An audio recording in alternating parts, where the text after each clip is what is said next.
Do të ndalemi pak më tepër tek ambienti që na rrethon, më saktësisht te natyra që e kemi përreth dhe gjithë ato bukuri që na janë janë dhënë falas, por që ndër vite kemi dëshmuar që nuk i marrim si të mirëqenia dhe nuk është që i kemi ruajtur dhe i kemi mbajtur ashtu siç duhet, por që do të flasim sot më tepër edhe në këtë drejtim për ruajtjen e natyrës, për konservimin e saj dhe çfarë nuk kupton me konservimin e natyrës, si mund ta përmirësojmë dhe do të ndalemi te një çështje aktuale edhe në vendin tonë që ka të bëjë me Mavrovën dhe me ajo të frikën që arrin tani kanë dalë Mavrove dhe janë qasshëm edhe deri në pikat turistike, le të themi kështu.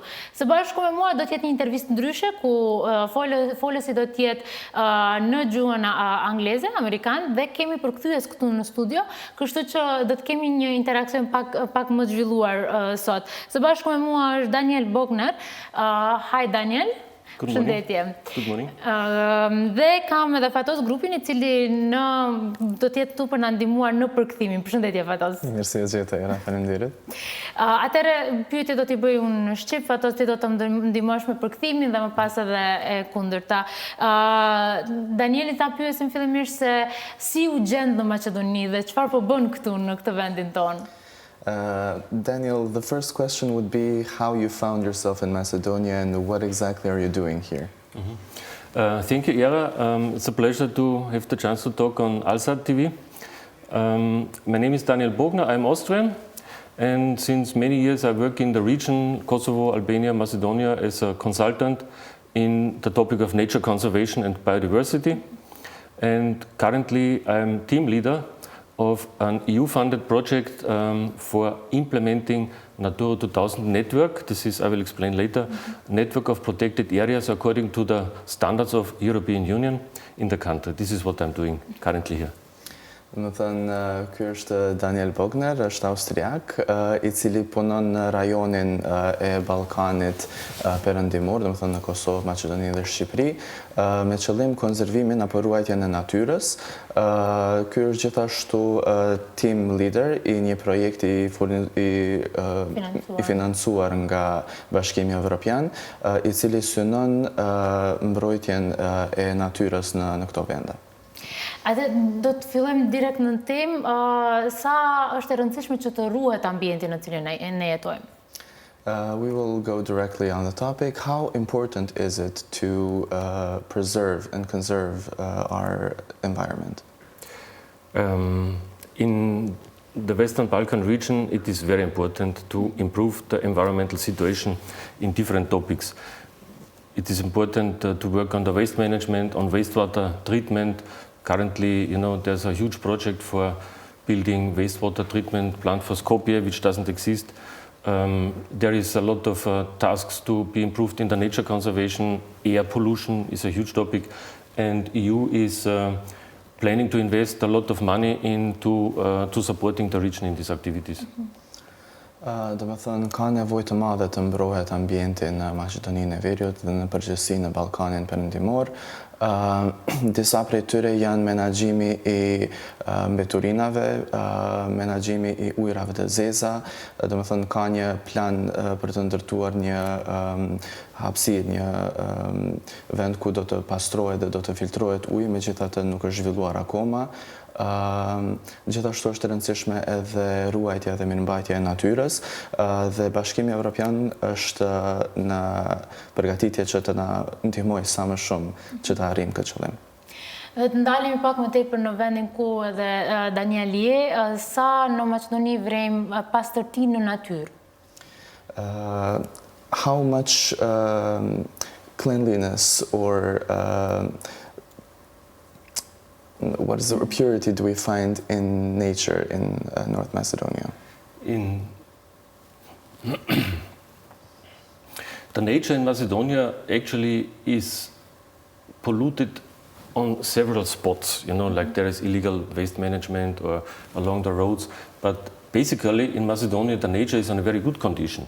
The nature in Macedonia is famous for it is a biodiversity hotspot, which means we have many different species and also many endemic species that are living mainly in this region and are not present in other parts of the world. For instance, Lake Ohrid is a real hotspot in Lake Ohrid you have about 120 or more species that live only in this lake all over the world. So you have a lot of jewels in nature that needs preservation.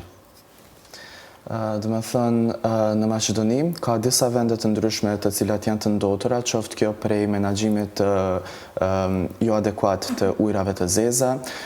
Megjithatë, në përgjithësi natyra është në gjendje të mirë dhe ajo që mund të vrejmë tek Maqedonia e Veriut është se është një vend i bollshëm me biodiverzitet, që do të thotë se kemi specie të shumta të cilat janë endemike për Maqedoninë e Veriut dhe nuk ndodhen në vende tjera. Si shembull edhe liçenin e Ohrit, ku numërojmë diku rreth 120 specie të peshqive dhe të gjallësave ujore të cilat nuk ndodhen askund tjetër. Domethënë janë endemike vetëm për liçenin e Ohrit. Dhe domethënë kjo është e rëndësishme të mirëmbahet dhe mos të lejojmë zhdukjen e këtyre specieve. Dhe të ndalemi pak tek ajo që shpesher duket si term jo i përdorur tek ne, por që Danielin ta pyesim për atë se çfarë nën kuptojmë me konservimin e natyrës. Okay, so let's focus on this topic that is not that widely discussed here. What do we mean by nature conservation? Thank you. This is a very good question. Nature conservation originates from the late 18th century, most from Great Britain. And it was that some researchers noticed that certain birds or certain plants were in the threat of being extinct because of, human activities, pollution from the air, agricultural activities, construction of factories. And this has developed over the last 150 years and now has become a standard in modern societies and especially in the European Union to take action, to take measures, to make protected areas, to manage and protect certain animals and plants like birds, butterflies, frogs, orchids, etc. Do me thënë, konservimi i natyrës ka rënje që nga shekulli i 18 në Mbretërinë e Bashkuar, ku disa shkencëtar kanë vërejtur humbjen apo ekstinksionin, zhdukjen e disa llojeve të zogjve dhe të kafshëve që ndodhen në Britani për shkak të faktorëve të ndryshëm, siç është ndotja e ujrave, ndotja e ajrit, ndërtimi i fabrikave të cilat dëmtojnë ambientin. Megjithatë, brenda 150 viteve të fundit, mbrojtja apo ruajtja, konservimi i natyrës është shndruar një standard në Bashkimin Evropian. Dhe sa gjejmë... Can I go one step back and add something? Yeah. Nature conservation nowadays, especially in European Union, is not only about the plants and the birds, or the animals. It has become an economy. Yeah? We're talking about green jobs, which means in all these activities of nature conservation, many different jobs are created. There is researchers, then there is people who are doing management and administration in protected areas. Then in my project I have designers who are making brochures, I have people who are making videos, I have people who make plants, and so there is a lot of jobs that are created through the nature conservation, and this is some benefit of this idea of nature conservation. Do me thënë, konservimi i natyrës nuk ka të bëjë vetëm me kafshët apo me bimët që ndodhen në një vend, por ka të bëjë edhe me ekonominë e një vendi. Do me thënë, sa më shumë të përkushtohemi ndaj kësaj gjëje, do të krijohen më shumë vende të punës, siç tha edhe zotëri Bogne. Do me thënë, në projektin në të cilin punon ai ka dizajner të ndryshëm të cilët dizajnojnë broshura, ka punë administrative menaxheriale të ndryshme të cilat hapen në këtë treg që nuk ka ekzistuar më përpara apo nuk do të ekzistonte nëse nuk do të ishte ky mision. Edhe, domethënë, shumica e bizneseve që nisen drejt një të ardhme më të gjelbër, të themi, më ekologjike, do të ketë benefit jo vetëm natyra dhe ambienti, por edhe ekonomia. Can I give another example? Yes. For instance, the European Union has implemented this Green Deal and is implementing the so-called Western Balkan Green Agenda. This is a program for supporting measures in the environment. And one of the main important pillars of this activity is improving the agriculture to be more into environmentally friendly and more sustainable. Less use of pesticides and chemicals and fertilizers, and to become more bio, which means also for this many different jobs are created, like advisors, advisors how to have a more environmentally friendly production. So all these activities contribute then again to the nature conservation. Po, do më thënë, përpas faktorëve që përmendëm pak më parë, krijimi I punëve që shkojnë drejt një ekonomie më të gjelbër, është edhe e rëndësishme për agrikulturën. Do më thënë, Bashkimi Evropian ka krijuar një projekt që quhet Green Deal, I cili ndihmon rimëkëmbjen e agrikulturës në mënyrë më ekologjike, e cila nuk e dëmton ambientin, siç është përdorimi më I vogël I pesticideve dhe insekticideve, të cilat në më thënë ndikojnë në mënyrë që e ruajnë botën e pollinators të insekteve që bëjnë polinimin e bimëve. Atëherë të kthehemi pak edhe në Maqedoni, sepse këto termet po duken sikur janë vetëm në nivelin evropian. Në vendin tona, kemi vende të cilat duhet konservohen. Okay, so bringing it back to North Macedonia, since these terms are a bit far-fetched, are there places in North Macedonia that we need protecting? Yes, actually at the moment, according to the law on nature in your country, there is about 100 protected areas. Some of them are national parks, some of them are protected landscapes, some of them are called monument of nature. For instance, one example, in Ohrid, in the center, in the church, there's one very old tree, like with this, and this is a protected plant and a monument of nature. So you have about 100 different protected areas in the country with different sizes and different restrictions. Also, you have protected areas according to international agreements like biodiversity, like UNESCO or Ramsar, right? Do të thënë, në Maqedoninë e Veriut ka disa vende të cilat duhet të ruhen. Njëra prej tyre është edhe druri që ndodhet në sheshin e Ohrit, I cili është I mbrojtur për shkak se krijon biodiversitet, do të thënë aty mund të ketë edhe specie të zogjve që bëjnë folet apo qelat e tyre aty. Ka rreth 100 vende në Maqedoninë e Veriut si parqe nacionale, parqe natyrale, do të thënë ambiente të ndryshme të cilat janë të mbrojtura prej konventave ndërkombëtare të ndryshme siç është UNESCO, Ramsar dhe Natura 2000. Po sipas juve apo bëhet aq sa duhet për t'i ruajtur këto vende? According to you, are we doing enough to protect these places? There is always space for improvement. Gjithmonë ka hapësirë për përmirësim. Nëse shohim në aspektin ndoshta edhe pak më ligjor, në shtetet tjera, në shtetet evropiane ndoshta, si është e mbrojtur natyra, sa rëndësi japin ata natyrës të mbrojtjes? If we look at the legal side of things, how is nature protected in European countries? Yes, thank you for the question. This is actually very important and the main core of my current project that I'm implementing. The European Union has two directives, Habitats Directive and Birds Directive. One is from the 70s and one is from the 90s. And these directives tell all member states that they have to protect certain species and habitats, which means in the past 25, 30 years, all EU member states have implemented these directives and according to these directives established the network Natura 2000. This is the biggest network of protected areas in the whole world. It is about 28,000 protected areas in the whole European Union.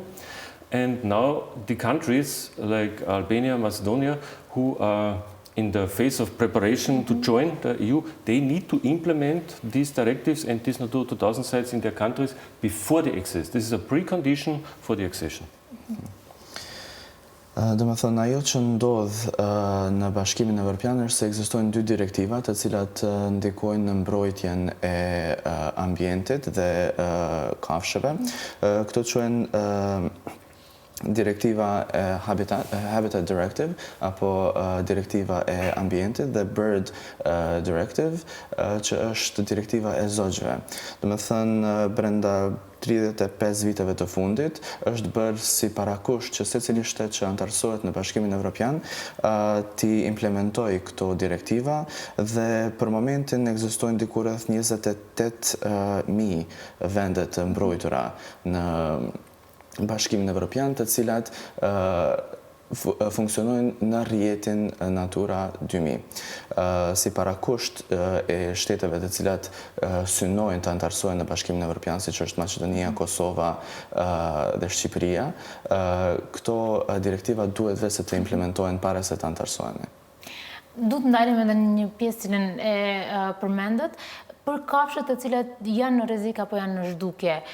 Nuk e di sa mund të flasim ndoshta në detaje, por që sa ndërmirën masa në këtë drejtim.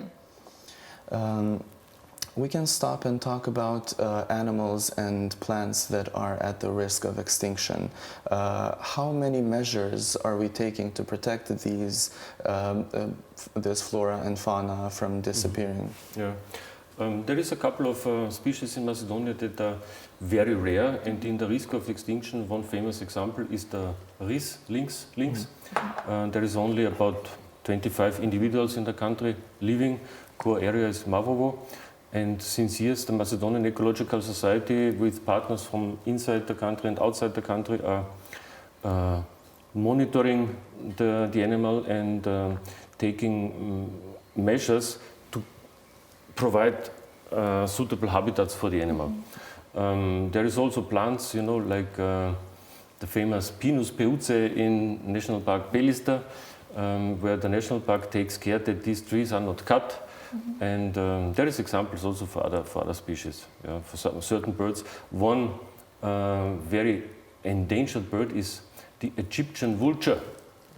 This is a bird. I think there is only 10 birds of this species left because they eat poison and they are very, very close to extinction.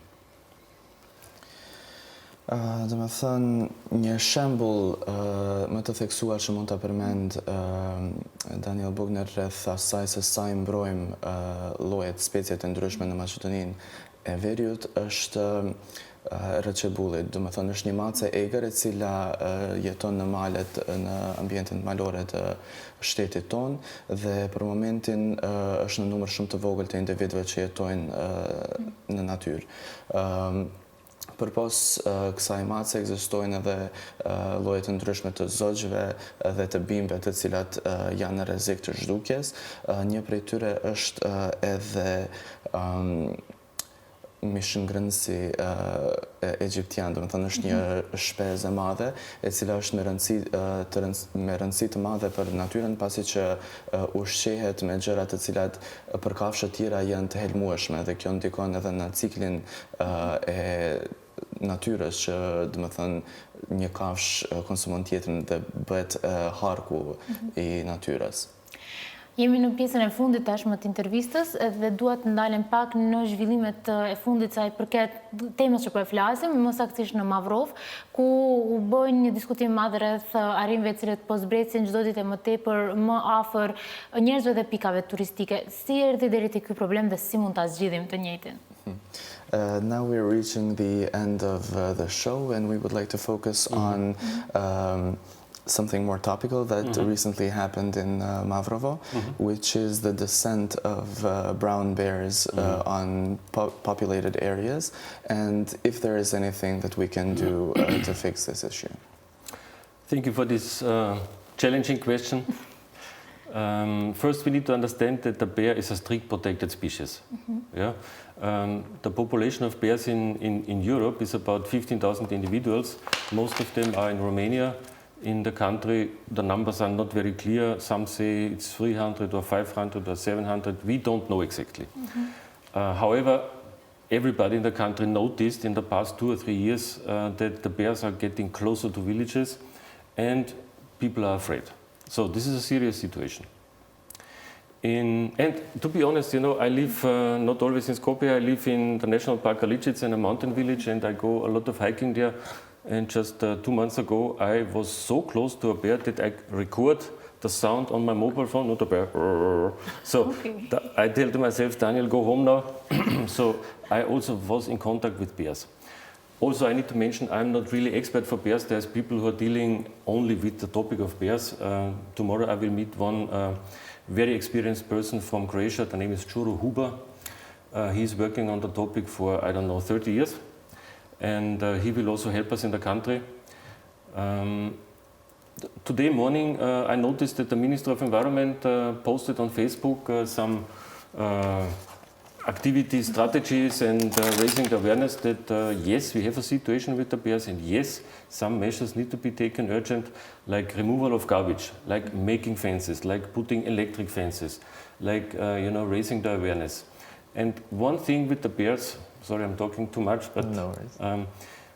One more sentence. In many EU countries where we have bears, there is, let's say, like councils who decide when a bear gets a problem bear, then the bear needs to be caged or neutralized.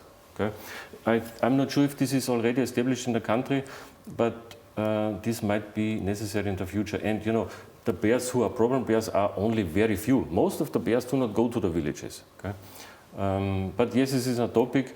Also, Macedonian Ecological Society starts to get active, and they posted a blog about awareness and about possible measures, so things are moving.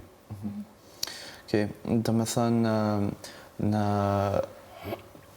arind e kaft, të cilët janë të shpesh në Mavrov, janë specie e mbrojtur. Kjo nënkupton që nuk lejohet gjuajtja e tyre, pavarësisht se sa afër fshatrave mund të afrohen. Në rajonin e Evropës ka diku rreth 15.000 arind të kaft individ, dhe ka, masa të ndryshme të cilat shtetet anëtare të Bashkimit Evropian i marrin, që të kujdesen për to, ka këshille të cilat vendosin se çfarë të bëhet me problemet, me arind problematik, arind të cilat vazhdimisht ndërhyjnë dhe hyjnë në territore të njerëzve, në territore të banimit. Mirë po, megjithatë, zotëriu nuk është ekspert për arind, megjithatë nesër do të jetë në bisedë me një ekspert për arind nga Kroacia. If I remember the name, it's Čuro Huber, i cili do të jep ndonjë këshill se çfarë mund të bëjmë me situatën në Mavrov. Mirë po, ajo që ne mund të bëjmë është të ndërtojmë gardhe, të ndërtojmë, rrethina me si është e fjala, me gard elektrik, do më thënë që të largohen prej vendit, të mos hedhin veturinat të cilat mund të tërheqin arind tek vendet ku njerëzit banojnë. Dhe do më thënë në përgjithësi të bëjmë rilokimin e tyre, do më thënë të marrim prej një vendi dhe të dërgojmë në vend tjetër në të cilin nuk do shfaqen rrezik as për njerëzit as për veten. Dhe këtu do duhet fatkeqësisht le të themi kështu ta mbyllim edhe këtë intervistë. Do të falenderojmë shumë zotin Bogner. Thank you very much for this kind interview. Faleminderit shumë për këtë intervistë. Faleminderit edhe ty Fatos për përkthtimin, edhe di që ndoshta kemi mundu pak, po na duheshte se këto informata i morëm nga dora vet, le të themi. Pa problem, vjen mirë që isha këtu. Ne këtu mbyllim këtë pjesë të intervistës, shpresoj që të ketë qenë pak një këndvështrim më ndryshe, sepse kemi sjell jo vetëm aspektin e Maqedonisë së Veriut, por edhe më gjerë. Ne këtu do të shkëputemi për pak për të rikthyer sërish në studio, siç tham, sërish do të mbetemi tek shëndeti.